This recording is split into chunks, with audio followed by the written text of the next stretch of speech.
Friends, आज की update कुछ इस प्रकार से। आज हम शुरुआत करेंगे बांग्लादेश से। बांग्लादेश पे भारत की शक्ति का असर अब दिखने लगा है। इससे पहले से ही कंगाली की दहलीज पर खड़े बांग्लादेश की आर्थिक स्थिति और ज़्यादा खराब होती जा रही है। ऐसे में तीन तरफ से भारत से घिरा बांग्लादेश अब बातचीत का राग अलापने लगा है। इससे पहले बांग्लादेश की मोहम्मद यूनुस सरकार लगातार भारत के खिलाफ अभियान चलाए हुए थी। इसमें यूनुस के करीबी नेता न सिर्फ भारत के खिलाफ जहर उगल रहे थे, बल्कि उनकी सरकार पाकिस्तान के साथ जीने मरने की कस्में खाने लगी थी। खुद यूनुस ने पाकिस्तान जाने का न्योता कबूल किया था। रिपोर्ट के अनुसार बांग्लादेश के विदेश मंत्रालय ने कहा कि देश का दृढ़ विश्वास है कि सीमा पर शांति बनाए रखने के लिए मौजूदा द्विपक्षीय समझौतों के ढांचे के तहत रचनात्मक बातचीत के माध्यम से किसी भी मुद्दे को सुलझाया जाना चाहिए। ढाका का यह संदेश भारतीय क्षेत्र में सीमा पर भारत की बाढ़ लगाने की परियोजना पर आपत्ति जताने के बाद आया है। 12 जनवरी को बांग्लादेश ने इस मुद्दे पर भारतीय उच्चायुक्त प्रणय वर्मा को तलब कर सीमा पर बाढ़ लगाने की परियोजना पर विरोध जताया था। तब बांग्लादेश ने इसे दोनों देशों के बीच सहयोग की भावना को कमजोर करने वाला बताया था। इस घटना के एक दिन बाद भारत ने भी करारा जवाब देते हुए बांग्लादेश के उप उच्चायुक्त मोहम्मद नूरुल इस्लाम को तलब किया और उन्हें बताया कि उसने अपनी परियोजना में दोनों सरकारों के बीच सभी प्रोटोकॉल और समझौतों का पालन किया है। भारत ने कहा है कि वह सीमा पार आपराधिक गतिविधियों से प्रभावी ढंग से निपट कर बांग्लादेश के साथ अपराध मुक्त सीमा सुनिश्चित करने के लिए प्रतिबद्ध है। भारत द्वारा बाढ़ लगाने का उद्देश्य पड़ोसी देश से अवैध प्रवास को रोकना है। दोनों देशों के बीच 4096 किलोमीटर की सीमा में से लगभग 800 किलोमीटर पर बाढ़ नहीं है। पिछले साल अगस्त में नोबेल पुरस्कार विजेता मोहम्मद यूनुस के बांग्लादेश में अंतिम सरकार का प्रमुख बनने के बाद दोनों देशों के बीच संबंधों में खटास आ गई थी।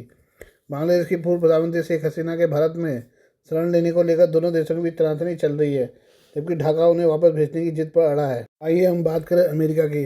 अमेरिकी राष्ट्रपति डोनाल्ड ट्रंप ने सोमवार को पदभार ग्रहण करने के बाद जन्मसिद्ध नागरिकता बर्थराइट सिटीजनशिप को समाप्त करने के उद्देश्य से एक कार्यकारी आदेश पर हस्ताक्षर किए। माना जा रहा है कि इससे अमेरिका में भारतीय समुदाय को भी फर्क पड़ेगा। जन्मसिद्ध नागरिकता मतलब अमेरिका में जन्मे बच्चे स्वयं ही नागरिकता मिलने से है।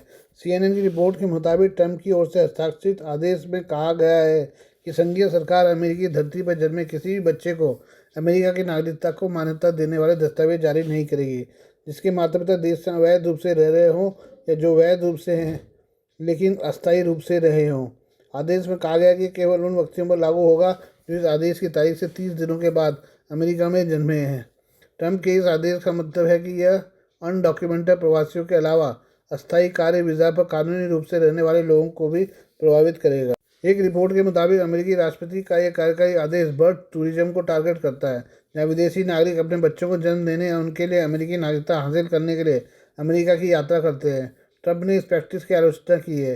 एक बयान में उन्होंने कहा हम इसे ख़त्म करने जा रहे हैं क्योंकि ये हास्यास्पद है। उन्होंने अवैध आयोजन पर अंकुश लगाने की आवश्यकता पर जोर दिया। अमेरिकी संविधान के 14वें संशोधन में कहा गया कि अमेरिकी धरती पर जन्म लेने वाला कोई भी व्यक्ति स्वतः ही अमेरिकी नागरिकता प्राप्त कर लेता है।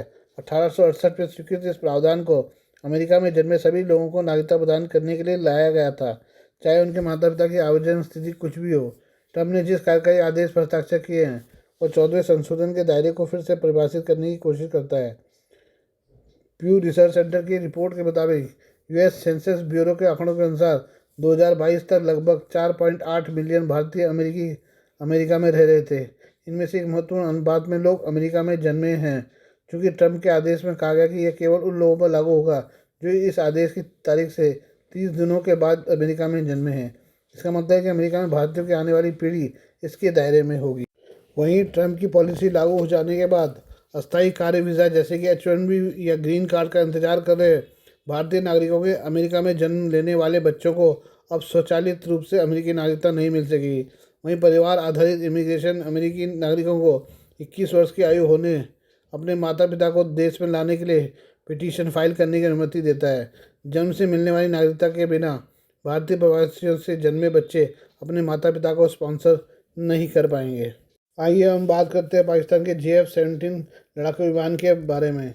मोहम्मद यूनुस के नेतृत्व वाला बांग्लादेश पाकिस्तान से JF-17 लड़ाकू विमान खरीदने की तैयारी कर रहा है। इसका खुलासा तब हुआ जब मोहम्मद यूनुस के रवैये के कारण भारत और बांग्लादेश के बीच तनाव चरम पर है। बांग्लादेश ने 15 जनवरी 2025 को एक उच्च स्तरीय सैन्य अधिकारियों का प्रतिनिधिमंडल पाकिस्तान भेजा था। इस दौरान पाकिस्तान और चीन द्वारा संयुक्त रूप से विकसित लड़ाकू विमान JF-17 थंडर में आधिकारिक रूप से रुचि व्यक्त की है। इस प्रतिनिधिमंडल में बांग्लादेशी वायुसेना के वरिष्ठ पायलट भी शामिल थे। जिनके JF-17 के कॉकपिट में बैठे हुए तस्वीर भी सामने आई है। द एक्सप्रेस ट्रिब्यून की रिपोर्ट के मुताबिक बांग्लादेशी सशस्त्र बल प्रभाग के प्रधान कर्मचारी अधिकारी lieutenant general SM Kamrul Hasan के नेतृत्व में प्रतिनिधिमंडल ने इस्लामाबाद में वायुसेना मुख्यालय में पाकिस्तानी वायुसेना प्रमुख air chief marshal Zaheer Ahmed Babar Sidhu से मुलाकात की। दोनों देशों के अधिकारियों के बीच चर्चा सैन्य संबंधों को मजबूत करने, संयुक्त प्रशिक्षण के अवसरों की खोज करने और JF-17 को संभावित खरीद पर केंद्रित थी।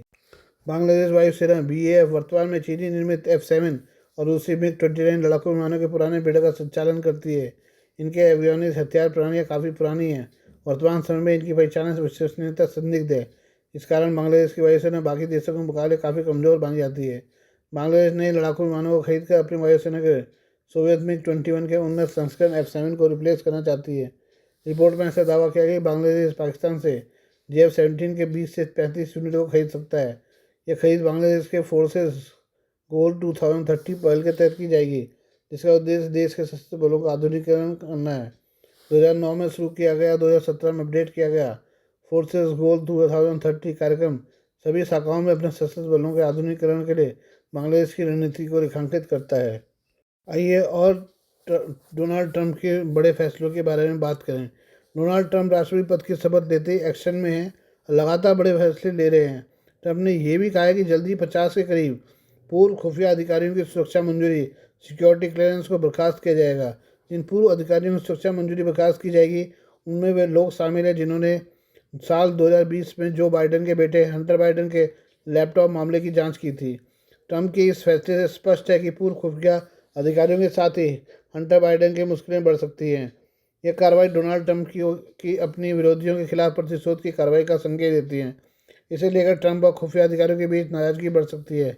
जिन पूर्व अधिकारियों की सुरक्षा मंजूरी को हटाया जा सकता है उनमें पूर्व राष्ट्रपति बराक ओबामा की सरकार में राष्ट्रीय खुफिया निदेशक जेम्स क्लीपर और पूर्व CIA निदेशक जॉन ब्रेनन जैसे प्रमुख अधिकारी शामिल हैं। साथ ही जॉन बोल्टन का नाम भी शामिल है, जो ट्रंप के पिछले कार्यकाल में सुरक्षा सलाहकार थे, लेकिन उन्हें ट्रंप ने बर्खास्त कर दिया था। अक्टूबर 2020 में अमेरिकी मीडिया की एक रिपोर्ट प्रकाशित हुई थी जिस पर खूब विवाद हुआ था। दरअसल पूर्व राष्ट्रपति जो बाइडेन के बेटे हंटर बाइडेन पर आरोप लगे थे और उन्होंने यूक्रेन के एक अभियोजक को बर्खास्त कराने के लिए अपने पिता के पद का इस्तेमाल किया था।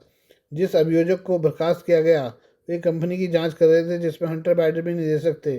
इस मामले में आरोप लगे हैं कि जो बाइडेन अपने बेटे के कारोबार से वाकिफ थे और उन्होंने बेटे को फ़ायदा पहुंचाने के लिए पद का गलत इस्तेमाल किया। डेलावेयर की एक लैपटॉप रिपेयर शॉप से संदिग्ध ईमेल लीक हुए थे। हालांकि खुफिया अधिकारियों ने एक पत्र में बताया कि ये ईमेल असली हैं या नहीं, इसकी पुष्टि नहीं हो पाई। साथ ही उन्होंने इस मामले में रूस का हाथ होने की भी आशंका जाहिर की थी। उस पद पर हस्ताक्षर करने वाले पूर्व खुफिया अधिकारियों की सुरक्षा मंजूरी हटाई गई है। इससे इन पूर्व अधिकारियों की मुश्किलें बढ़ती नजर आ रही हैं।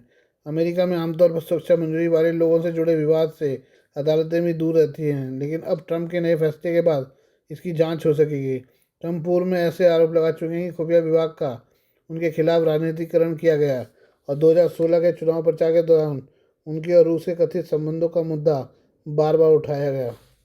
राष्ट्रपति डोनाल्ड ट्रंप ने सोमवार को एक कार्यकारी आदेश पर हस्ताक्षर करते हुए 90 दिनों के लिए यूक्रेन समेत सभी देशों की आर्थिक मदद निलंबित कर दी है। आदेश के मुताबिक सभी अमेरिकी विदेश सहायता कार्यक्रमों को समीक्षा लंबित रहने तक 90 दिनों के लिए अस्थायी रूप से निलंबित कर दिया गया है, ताकि यह तय किया जा सके कि वे उनके नीतिगत लक्ष्यों पर खरे उतरे हैं या नहीं। हालांकि यह स्पष्ट नहीं हो पाया कि आदेश से कौन कौन प्रभावित होगा, क्योंकि कई कार्यक्रमों के लिए पैसे पहले ही आवंटित कर दिए गए हैं। अमेरिकी नियमों के मुताबिक कांग्रेस की ओर से विनियोजित धन यदि पहले से खर्च नहीं किया गया है तो उसे खर्च किया जाना अनिवार्य है। कार्यालय में वापस आने के पहले दिन ट्रंप की ओर से हस्ताक्षर किए गए आदेशों में से एक में कहा गया कि विदेशी सहायता उद्योग और नौकरशाही अमेरिकी हितों के अनुरूप नहीं है, कई मामलों में अमेरिकी मूल्यों के विपरीत है। इससे विदेशी देशों में ऐसे विचारों को बढ़ावा देकर विश्व शांति को अस्थिर करने का काम किया जा रहा है। यह देशों के आंतरिक सामंजस्यपूर्ण अस्थिर संबंधों के सीधे विपरीत है। ट्रंप ने घोषणा की कि अमेरिकी की कोई भी विदेशी सहायता इस तरह से वितरित नहीं की जाएगी।